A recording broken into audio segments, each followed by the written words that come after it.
we don't know what's going on, but we do know that these, oh, I know what. Hand me that book, yeah.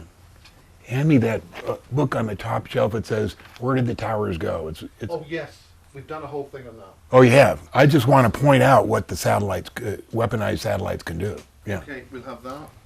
That's a brilliant book.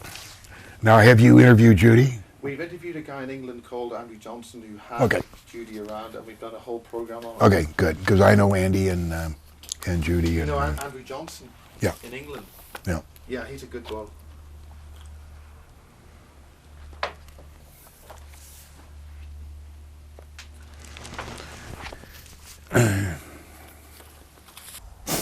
We've got dragons on the table and crystals.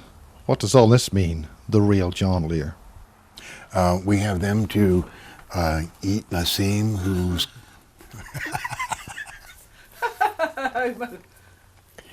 This is shocking. We just have He our... makes his own crystals, and they are the point with the crystals. They streamline energies, Right. and so the Okay, we've heard enough about that. yeah. So But the let's dragons, let's hear you something know. about this. Okay. And the crystals, your mother's? Yeah, the crystal I gave to my mom many years ago, and then when she passed away, I took it and put it down here for my dragons to guard. And do you have names for your dragons? No, no name. Do they need feeding? Pardon? Do they need feeding? Yeah, that's what we're waiting to do with Nassim. Well done. Okay, John, secret space programs. Okay, this is an example of what those orbiting, 24 orbiting satellites that we put up there. Incidentally, in addition to the 24 orbiting satellites, we've got 2 command and control, and this is run by SPAWAR, or the Navy operation. If you tune in on the web, just dial in SPA WAR, SPAWAR, and you'll see everything that they do. Anyway, of those 24 satellites, some of them have different technologies. This technology is called molecular dissociation, and what it does is disassociates the molecular composition of a property, either a steel or steel and concrete, down to dust. And the interesting thing is that it doesn't stop there. It goes on to nothing. That's why, and that's called non-self-quenching. That's why when we see the World Trade Center, that we see a big, huge pond there, because the original project idea for the World Trade Center was to build buildings right there, but much bigger, much taller, and everything. But everything they put up there immediately decayed. Rust would rust the steel. Almost instantaneously, within a couple days, it would just rust to nothing. So they had to move a pool there, and that pool is trying to absorb the non-self-quenching abilities of whatever they did, because this was the first time that they'd fired it at that huge capacity. So now when you have a look down on there, you'll see the buildings and then the water in between. So we hope the new trade center is going to keep standing. It'd be interesting to see what's going on. I haven't followed it really that closely, but it should stay up. So what sort of further use would they have with such technology? For what? What further use would they have with such technology, having used it on 9/11? Where do you think this is taking us? Well, it's a combination. It's not only weapons. They can, along with HARP, they can make and motivate, guide hurricanes. That's how Hurricane Aaron got up to 100 miles off the coast during 9/11. 6 days before, they generated it and then walked it up the coast, and it just sat there. And they used part of the hurricane as the force for what they're doing with the molecular dissociation. Now, I don't know how they do it. That's what we're working on to find out. That's what they've figured out, but I haven't figured it out yet. Same thing with Katrina. They made Katrina and got it boiling and everything, and then walked it right straight into New Orleans for whatever purpose. It was a social experiment or whatever they wanted to do. And then, of course, Oklahoma City, the Mira building, they did the same thing. You can take, I think there's a photo in here that you can put right next to the photos of the World Trade Center, and it's the same identical damage that was done at the Mira building as was done on 9/11. So the explosions on 9/11, what was that about then? Which ones? The basement? The explosions in the building before it fell, and they've been reported by many. Yeah, I've seen. You can see them go pop, pop, pop, pop. I don't know what they are. The extra measure to make it fall. But did people see planes, or what did they see? If they saw a plane, it was a holograph because there was no real planes there. As a pilot, is it feasible for somebody to fly a jet aircraft in the way that those 3 planes flew? Not the first time. If he had practice, like 4 or 5 times, he could have done it, but not the first time. Now you support, or you mentioned something about the pilots for 9/11? Truth for 9/11, is that right? Yeah, Pilots for Truth 9/11. I'm a core member of that, but the problem was they will not consider that there were no airplanes, at least the management.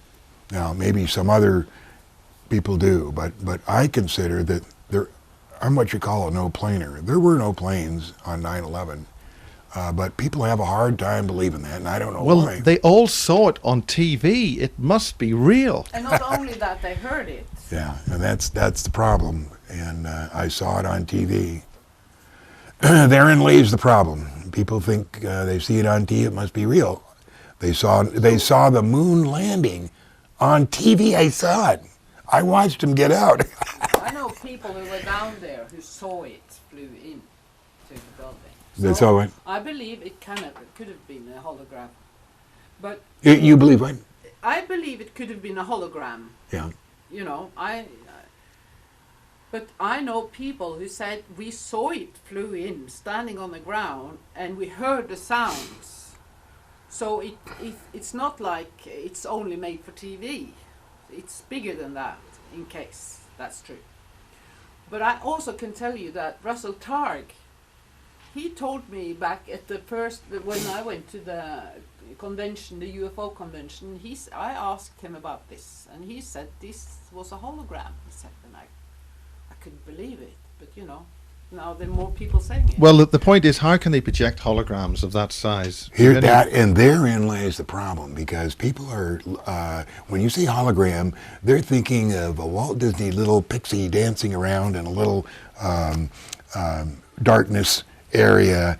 That's all they know about holograms. They don't know that 20 years ago we could project a hologram with heat, noise, light, speed, anything we wanted, anywhere.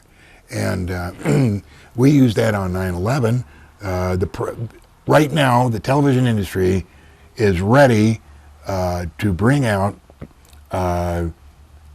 television quality programs that you could put right on your desk, and you have a little little thing here. You can raise it up like this. I mean, you can enlarge it. You can bring it down to small. You can move it over there. You can move it over there, wherever you want, and it looks just like. And you can stand all around it and see from all sides. And the Japanese, a year ago, announced that not only do they have that, but they have it. They have touchy-feely 3D holograms that you can touch it. 10 years ago, they invited 30 of the top TV industrials, producers and stuff, and similar to that, they took them into a small theater that accommodated about 40 or 50 people, and sat them down, and they said the future of television. A normal light like that, the lights didn't go out, and the guy comes from behind the curtain. He looked maybe well over 60, white hair, glasses. When he started talking, is obviously Eastern European with an accent. He started talking about the TV, how the tubes were initially made, the cathode ray tubes, and how it developed into this and that and so on. And as he's talking, he gets off the podium, walks up one aisle, down that aisle, looks at the audience, takes off his glasses, cleans them, walks up one aisle, down another aisle, gets back up on the podium. Everybody, by about this time, everybody's getting bored of stuff they've already heard. And he says, I want to thank you very much. And then just turned him off like that in front of everybody. Wow. It's just like what you're saying, but this is what they can do, but they can't bring it in right now because it's too close to 9/11. People are going to associate, when they were yelling at John Lear, 5 years ago saying this was possible and saying it's impossible. There has to be a screen. There has to be a background. There has to be something we can project it on. It's bullshit. They don't know what's going on or how things develop, so. John, I'm disturbed. What? I mean, Nassim and Anna, how can her paradigms, but tell me this, John. Who on earth could possibly disagree with anything you say? Nassim? Nobody I know. They totally agree. Of course. And what do you feel about these guys? And you have fun. Yeah. That was a question, not a statement. Oh, what was the question? How do I feel about it? The bad guys, these people who do this kind of thing. What stuff? Oh. How do they get the stuff up there? Who's going up there? What's actually going on? I don't know that much. How they get it up there is, when the shuttle used to go up, they always, it only takes 11 minutes to orbit. But we always took 3 days. And everybody wondered, why does it take 3 days? Oh, well, because there's union regulations. We've got to have sleep periods, at least 2 8-hour sleep periods, and then this, and then we give them off time and everything. And then what they're doing is they're taking up that half the cargo full and passing it off at the different satellites that are in operation. Plus, they have extra people on the the shuttle. It was built for 10 people. We only saw, at the most wheels, saw 7 go up. It probably takes 15 people, and they would drop them on the way up. Now, 2 days before the shuttle went up, what happened? They'd send 2 Russian rockets up to the ISS. And so when the shuttle got to the station, they'd be there for 10 days, and they would show us the cargo in the shuttle when it got there, and it's only half full. All that other half was stuff they let off. So now the stuff that goes on, and we had on livingmoon.com, we had the lists of the what was put on board the Vostok, or the Russian rockets, and there would be fruit, food, parts, and a lot of other stuff. So what happens up on the ISS during that 10 days, they'd put all this stuff that was on the Vostoks into the shuttle after it was emptied. And then when the shuttle was launched to come back here, it should take 54 minutes to come down and land at Kennedy. But it always takes 2.5 days. Why? Because they're dropping off all this stuff that was brought up by the Vostoks to the other satellites that was brought up by the Vostok, or whatever the ship was. And that's what takes so long.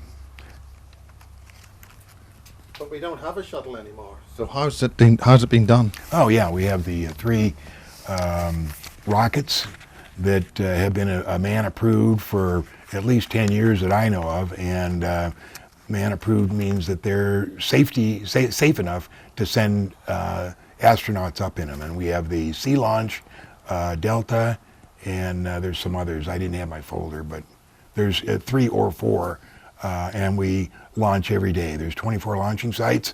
The public knows about Vandenberg, Kennedy, and there must be one other one.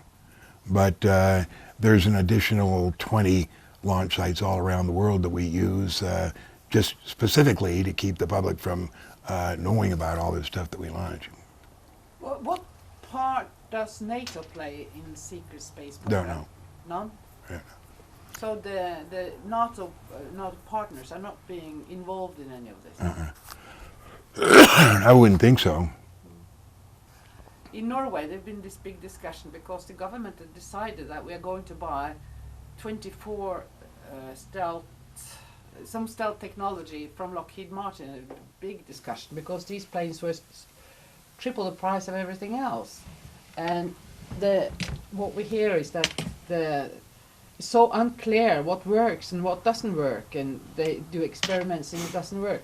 But still, the Norwegian government keeps paying huge amount of money, and you wonder, is this just dropping money for?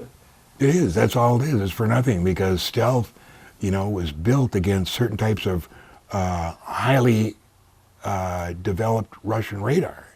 But that's not all the people have. The people might have some old piece of junk, which can see. You can't protect your airplane against all types of radar. So the problem we had in Bosnia is the people that were tasking the stealth fighters. They thought they were really stealth fighters. I mean, they thought they were invisible. So they sent them in during the daytime at 10,000 feet, And of course, you can look up and see it. It's not that stealthy, And that's where the guys got shot down. But, what would Norway need an airplane for? Well, that's a very good question because we have a very different policy in this regards than for example, America. We don't need. We never want to attack. Right. Who are you protecting yourself against? Well, the old paradigm would say we need to attack us against the Russians, but that's not good anymore. We were that's allies. Not good anymore. We were friends and allies of the Russians since after World War II, and always have been. We were allied together on the space program. We took the moon, they took Venus, and it was all to keep the public's attention directed towards this supposed Cold War instead of what was really going on. And what was really going on was the secret space program and other things that Russia and the U.S. did together. Okay, going back to World War II and the weapons-grade material used on Hiroshima and Nagasaki, what really happened with the German technology and what happened with the German saucers and all that stuff? Okay, what happened referred to the recent work of Joseph Farrell. Yeah, what really happened is with the weapons-grade plutonium, we couldn't produce that.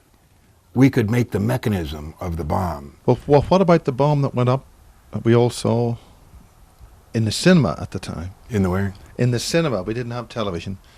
What about the first big explosions? We all saw those nuclear blasts.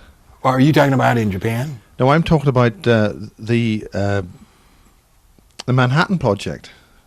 Yeah, that's what I'm telling you. We couldn't produce the plutonium, but we could produce the mechanism. Whereas Germany... Yeah, but we saw them blast. We saw that...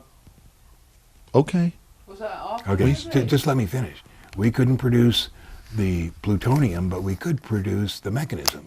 Germany could produce the plutonium, but not the mechanism. They realized they were going to lose this war, so they came and asked for a deal. We'll give you the plutonium if you'll let us in after the war. And we said yes. So they gave us the plutonium, which we used at Trinity, and then at Nagasaki and Hiroshima. That was Nazi plutonium.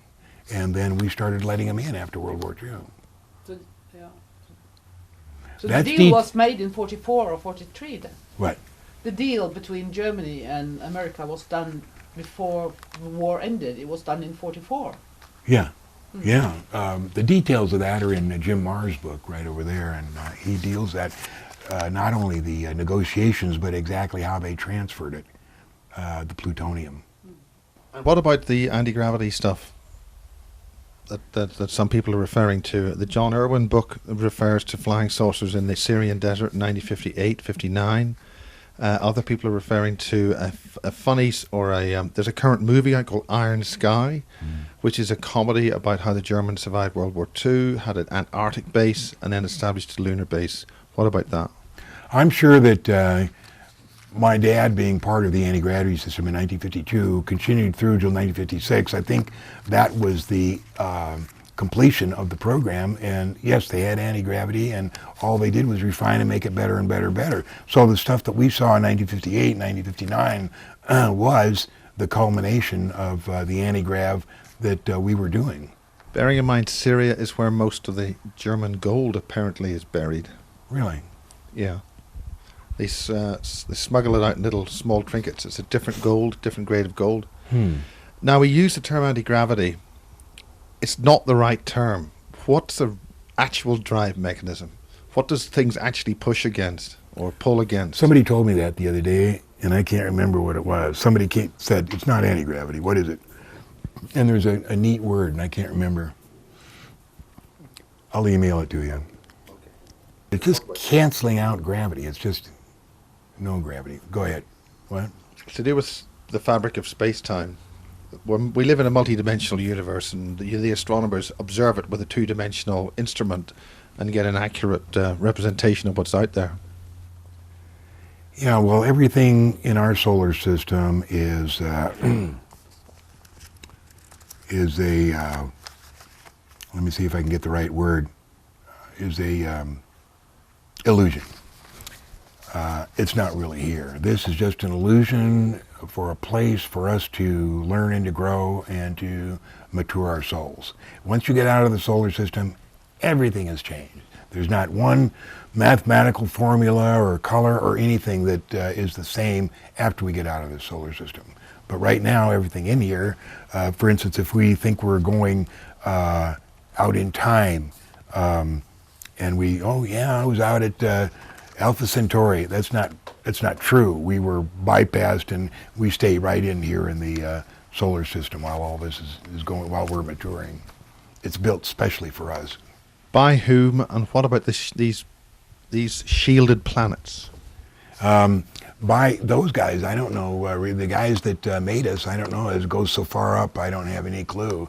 The shielded planets, there's 40 planets within our solar system, and there's some closer than Pluto, some further away. And they hide them in several different technologies. One is mirrors, and then there are other technologies, and I don't know about those. What about the Russians being given Venus, you mentioned? No, we split up the tasks to do space-wise, and we said to the Russians they agreed to photograph Venus while we were working on going to the moon. In other words, we didn't waste our time and effort going to Venus. But since we didn't go to the moon, what's really going on there? And what about the bases on the back of the moon? You know, the back of the moon, I wish I could show you some pictures. There's some great, I'll show you some other pictures on the back of the moon. I don't know why people say that. It's so full of towns and cities and factories and everything. When people say bases on the back of the moon, I think of a, barren wasteland with just one little fortress back there, but it's not. There's just so much going on. This picture up here, you just look at it and you can see roads and buildings and all kinds of houses and all kinds of stuff up there, and then we'll walk around and show you some other. You want to go up there? We'll do that later. Okay. I'm looking right at that right now. So bases, you think of a little fortress. It's not like that. I mean, there's a huge cities like that, and you have to laugh when people, say, well, Buzz Aldrin landed on the moon. Would he touch down on one of those streets there and just, it's crazy. I don't see any streets there. Where is this? We'll have to get up close. You can't see it from where you are. When you talk about the solar system, are you talking about the local solar system, right? Our sun, and as far as Pluto. As far as I've learned, the Milky Way is kind of a spin-off of the Andromeda galaxy. Is that to your? Milky Way. The Milky Way is our galaxy. Yeah. Andromeda is another, million miles or yes, 1,000 still, million? it's a spin-off. The other was, originally, the Milky Way was part of the Andromeda galaxy. Yeah. Who somehow moved away for some... yeah, no, I'm talking about just as far as Pluto. And Nassim's explanation for this is quite elegant. And we've had Nassim. Yeah, but off the camera, I can say this, can I? Yes, you can. Go ahead. And that is the fact that what is considered solid is actually 99.99 in some degree nothingness or space between molecules or protons and things. So we are basically nothingness, and the fact that we are moving with the speed of light between in and out of reality. So we don't notice this. That's why, and this technology can, in a higher technological culture, be used to move instantly from one end of the universe to another one. Thank you, Anna. Go ahead. You men are so arrogant, you know.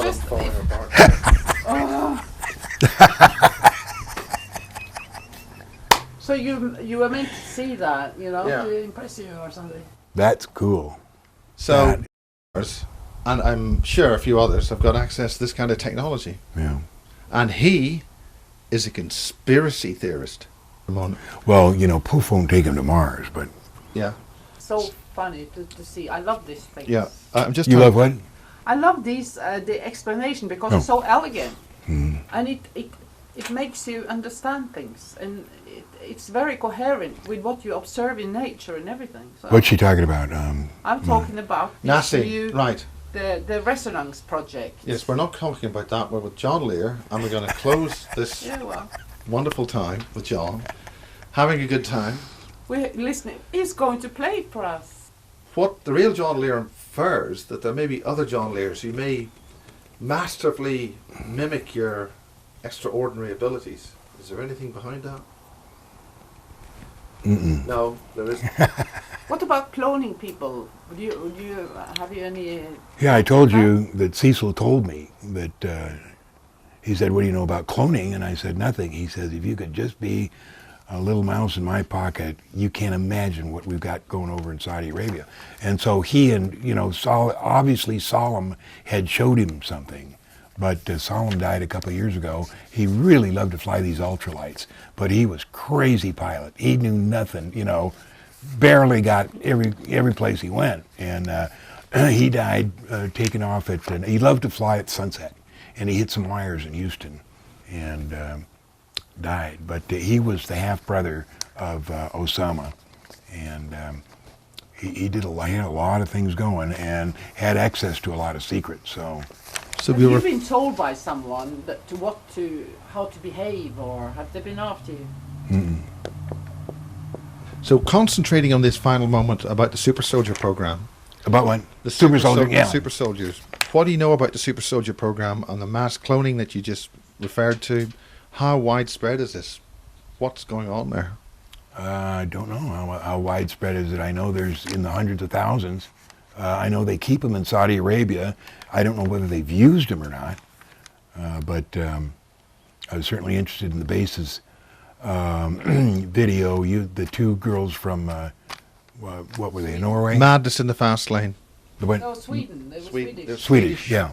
That was Twins. an interesting story. Yeah, I felt that was a demonstration of a technology in plain sight, and must therefore have had some kind of a weapon strategy, because you don't demonstrate a weapon system unless you've got some person who you want to see it.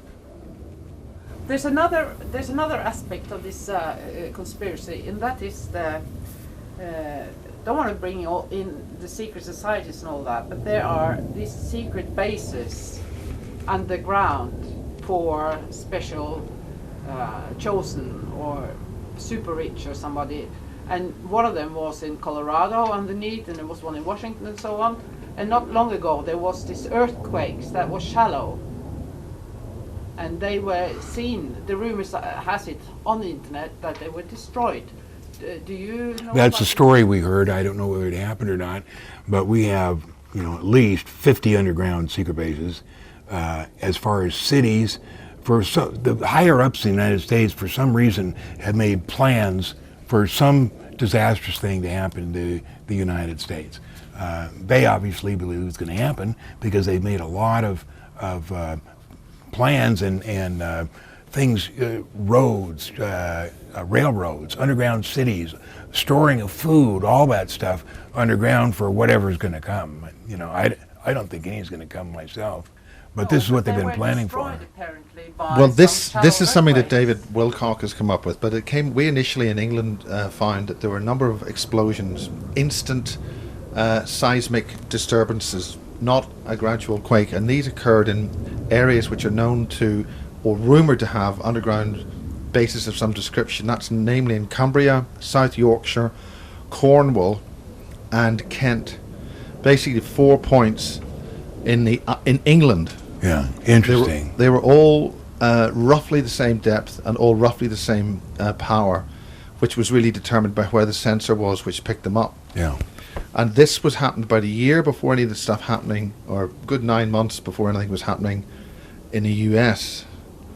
And subsequent entirely circumstantial evidence implies there is some kind of an ET or non-human, strictly speaking, not necessarily ET, but a non-human source or origin to this kind of technology.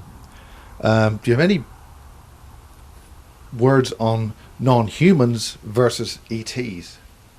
The difference. Ancient Earth races. No.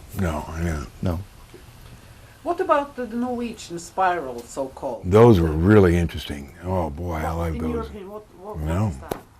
I don't know. What were they? Let's ask Nassim. A bifilar Tesla spiral. From Nassim has an absolute ironclad answer to that one, right? You're talking to the wrong person. Okay, John, well, let's go walkabout and see what's going on with some of these wonderful pictures. Can I unplug here? Yeah, unplug, yeah. We'll go local. See, Oh, here yeah. this road comes down here, Yeah. and the road here, and then all these little houses and buildings and what Nancy's done. looks like Vegas. Those are those are factories where they've taken a little black and taken off some corners, strategic corners, so you can't make a building out of it in your eyes. But right here, all this stuff there, look at those roads there. Now, these long, straight ones, those are where they join the pictures. yeah, the pictures. Yeah. So those can't be counted. No. But these, look, goes Yeah, I down can down see there. that, yeah. There's a little airplane waiting to be flown. Factories, all that stuff. And Yeah. There's some angles here that's not. now nature. over there, that was in 1968. I was flying a Cessna to Australia, and I lost an engine. I had to come back under the bridge, so it was a slow news day, and they took pictures of this Cessna 320 flying under the bridge. You're talking about this? The top? Which one? The top with those newspaper articles. Yeah. And this is my special operations. I've been a member of that for like 30 years. And it's just a group of former special ops guys that meets here in Las Vegas every year. And then over here, Where are we? I'm not up following here, you. this was Geneva, Switzerland, the Weekly Tribune. That's when I got my aerobatic license. It says stunt pilot at 17. And this over here is, I was flying in Cairo, and the airline was called Air Sinai. And that's my crew with me. This is at the top of the Matterhorn, and this is my certificate for climbing the Matterhorn, August 7th, 1959. And this is Everest, and this is Everest, and this is the Hillary Step right there. Yeah. And just because I'm interested in that, I had that picture, but I was never there. Yeah, Alice I met in Geneva, actually outside of Geneva. And this is Air Sinai, this is in Paris, this is the Lear jet. This is flying a Grumman TBM.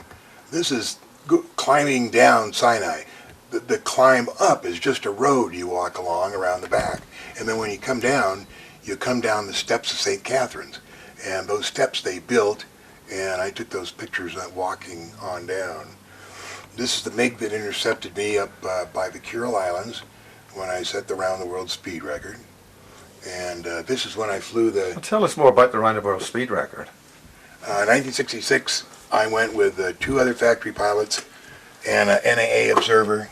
And we left Wichita, went to Bradley Field, St. John's, Santa Maria, Barcelona, Istanbul, Tehran, Karachi, Colombo, Singapore, Manila, Osaka, Shitosi, Shemya, Anchorage, Seattle, Los Angeles, to Wichita. And we did it in as a total elapsed time of 65 hours and a flight time of 50 hours. And in 1966, that was a big deal, but anymore, I mean, that record's been halved. This is in Afghanistan. This is at the runway in Kandahar. We used to have to land there and get gas sometimes, and then we go on to Kabul. And that top picture is flying forget what that temporarily slipped my mind. This is with Jack Conroy. He designed the Pregnant Guppy, but this is a DC-3 with 3 engines, and he was going to sell it to the Philippine Air Force, and I navigated it over to the Philippines with him, and he sent me that picture. I got a bunch of pictures around. We went from Santa Barbara to Honolulu to Majuro to Guam to Clark Air Force. No, to Manila International. This is flying a 707 for Trans-Mediterranean Airways. This is flying in Lockheed F-104. I got checked out in 1997. That was our first Mach 2 jet, and it's always been my favorite. And I just happened to have a friend that had one, and he let me check out in it. And that was great fun. I got a videotape of it. This is Budapest, 1977. That's the chain bridge that we got briefed in the middle of it, where we were going into down in Somalia. And that's the B-26. Well, above that is one of the secret airplanes. That's the one that uses the pop-top dethermalizer technology that allows it to be not called a rocket and allows us to transfer more people up and down than we're normally supposed to. This is the B-26 that I flew in the Reno air races. I actually passed a P-51, and that was in... Which is what, sorry? This. The B-70s. B-26. Actually passed a P-51, and this is the Khartoum operation. That was Hank Wharton. He's the guy that we worked for, and this is Joe Weber, my engineer, and this was a Khartoum, or a Sudan co-pilot. And this was taken in Cairo, and that's in the cockpit. And there's another picture here. Oh, that's in Sana right there. Yeah, that's in Sana. This is flying the Lear jet on a test flight. The Lear jet was flying here for, that was a test flight. And then this is Phnom Penh. I flew there for 6 months, that airline, and that airline is called Khmer Kaz. Marilee took those pictures for me. And then over up there is where it says the Pennant. That's America's Cup boat. I bought and campaigned the Soliloquy for 2 years. It was one of the first America's Cup boats after they changed from the J class and changed over to 12 meter. And that's the forward air control airplane, the FAC 02B that I ferried over from Wichita to Vietnam. And That's the twin, sorry, which one? this one up here, the twin Cessna tail? 337. Yeah. It was outfitted with guns, and they used to use it for forward air control. And this is an OV-10, and I used to fly up at the test site. When you say the test site, you're referring to 51? Well, the test site is really the whole thing. Area 51 is part of the test site, but I flew in the other part, and what happened is when they'd set off underground nuke tests, they needed a plane up there to get samples of the winds before and after the test went off, so that if it vented, they'd know which way the stuff was going to blow, and also if it vented, to collect samples of what it was. and that was an OV-10. We also had a B-26 and a Beach Volpar and a Huey helicopter that I flew. What's your opinion about the crop circles that pops up everywhere? They're very carefully put there by others. I don't know too much about them, but as you will finish this. The top picture is Howard Hughes' crew on the first flight. Then below that is flying a Vampire. And then this picture right here, P-51 Mustang, 1973, Van Nuys, Zuchel gets shot down, and I had borrowed a guy's P-51, that one, and there was an ace of the base there that would continually brag about how good a fighter pilot he was, and we finally got everybody out to be judges, and I took him up. We agreed to meet at 8,000 feet, and I polished him off in about 5 minutes, and so you can't see it well right there, but there's a picture of him with his pants down, and the big Z, his name was Zuchel, and my nickname was Howdy Doody, and so it says, it's Howdy Doody time under there.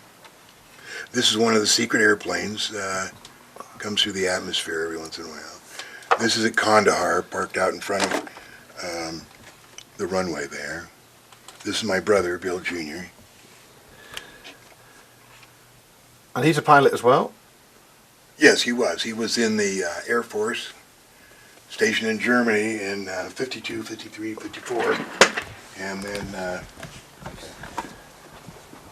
he did all kinds of things, passed away a couple of years ago.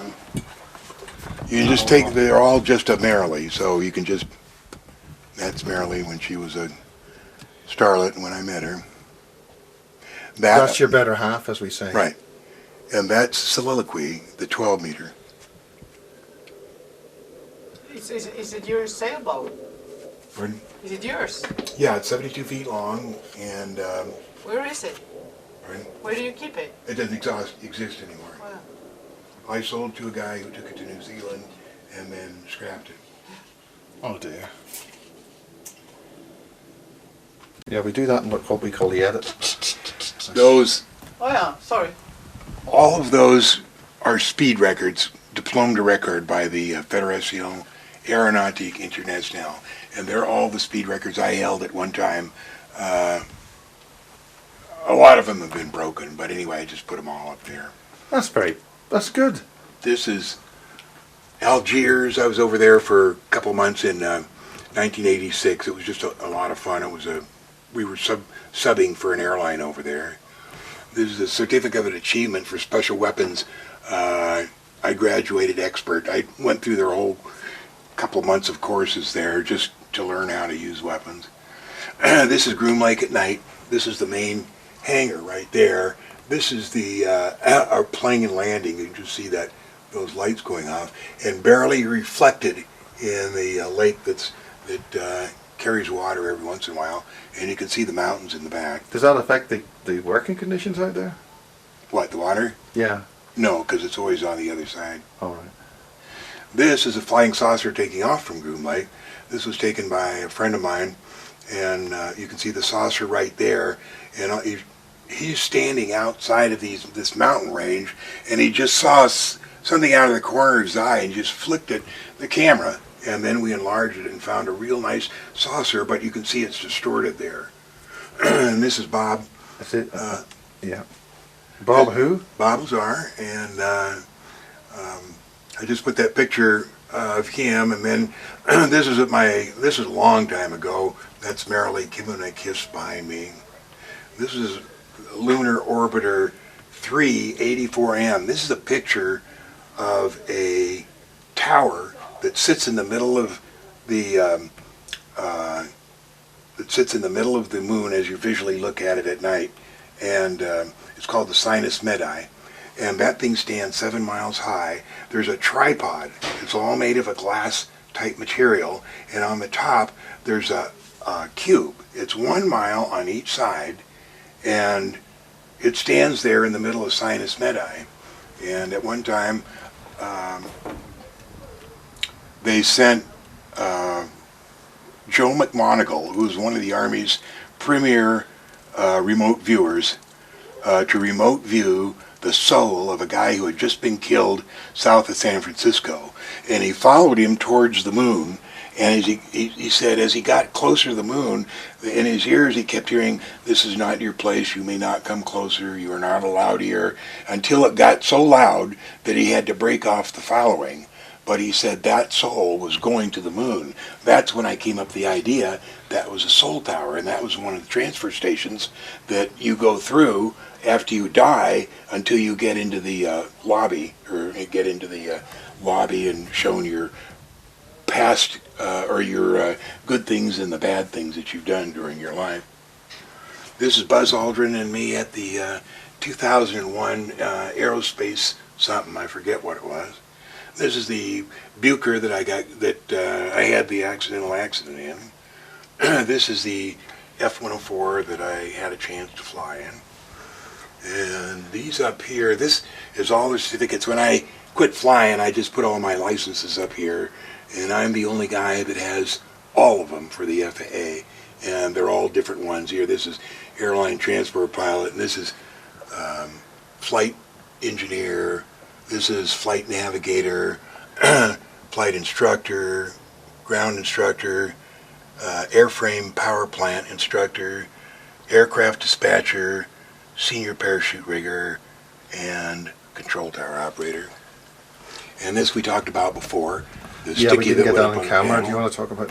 This is the sticky that went up on the above the seats on the 707 when we'd fly the Hajis, and that was to tell them how to use the bathroom, because we didn't want them squatting on it. So we put an X there, and we had them sitting there. And the Saudis who drew this, and those to make it look comfortable for them, they always had cigarettes, so they showed them that they could still have their cigarettes until it was not allowed to have cigarettes on an airplane, and so then they had to X out the cigarettes, so they had to white it out there. Very practical. So And what's the significance of the 747 flying upside down?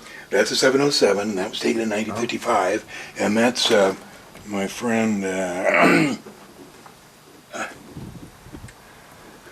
he was the first test pilot of the 707, and they hadn't sold any yet. They were just in the process of building it, and Boeing management told him to go down to the Seattle boat races and put on a good demonstration. And those are all the boats that were at the races. And this says Sunday, August 7th, 1955, Boeing test pilot Tex Johnson rolls the 367-80 over Seattle's Loop, Lake Washington. And I got number 9 of 707 copies of this, and Tex signed it.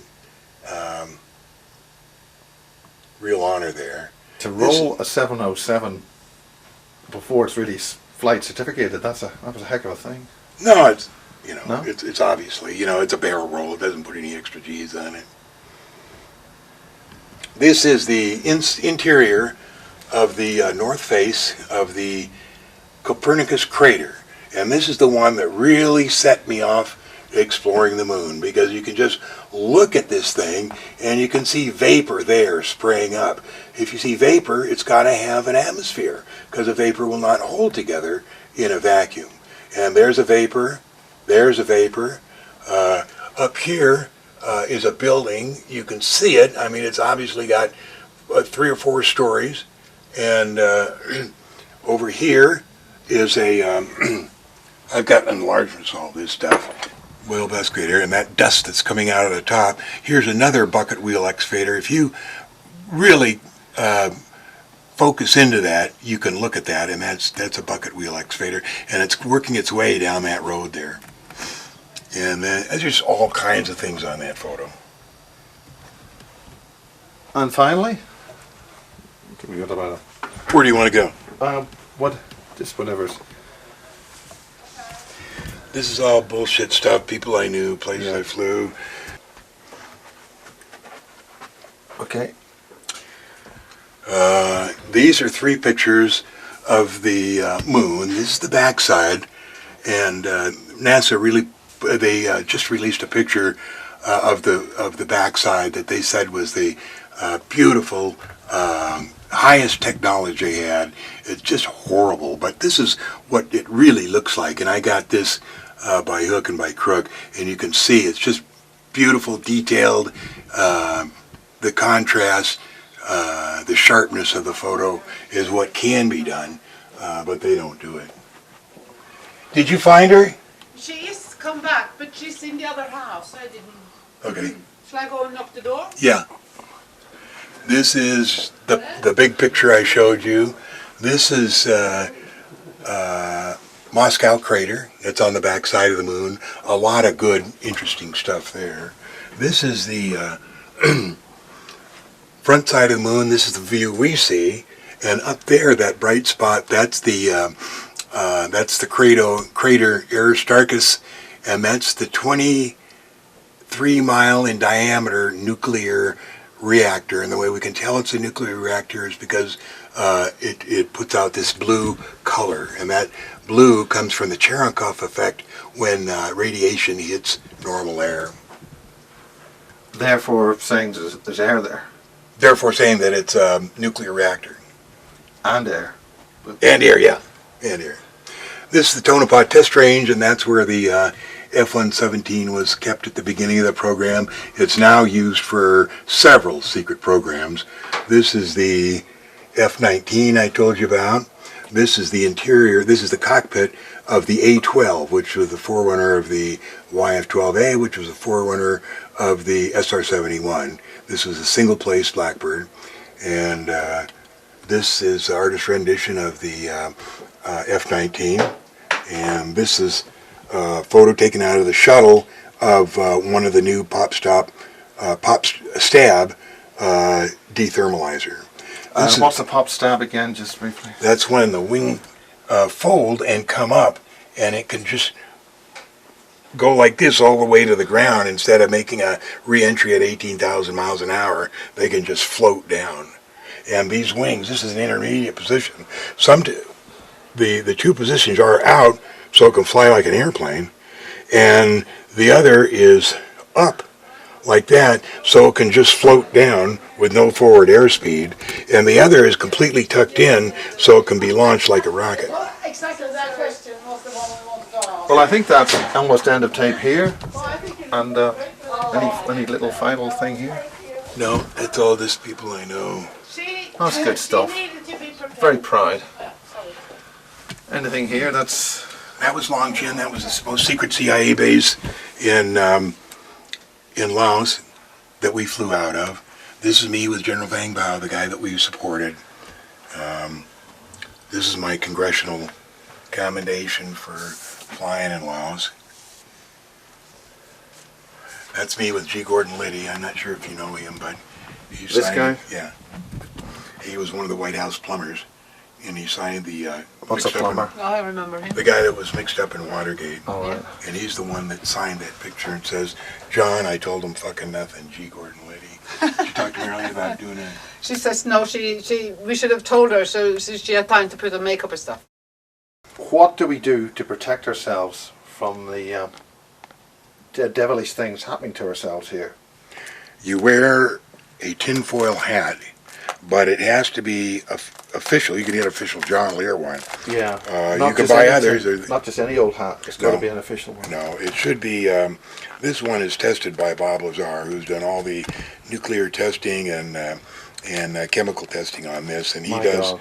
absolutely recommend this one. There are others on the market, but they can't possibly be as effective as these absolutely not. And the way you can tell, it's official. Some just say nothing, John Lear, but it's got to be official, John Lear, and then tinfoil hat. And then you look in the side there. Yes. The great thing about this that you can't do with any others is pop popcorn and brew tea. These are, of course, survival things that you've got to do after the... Yeah. So That's this is what you can really use it for. important. Absolutely. But you can only do that with an official John Lear tinfoil hat. My God. You are now fully protected and safe, Absolutely. and the rest of us here are in mortal danger. Absolutely. Thank you, My John. pleasure. John Lear. Yeah. Could you play us out a basis, please?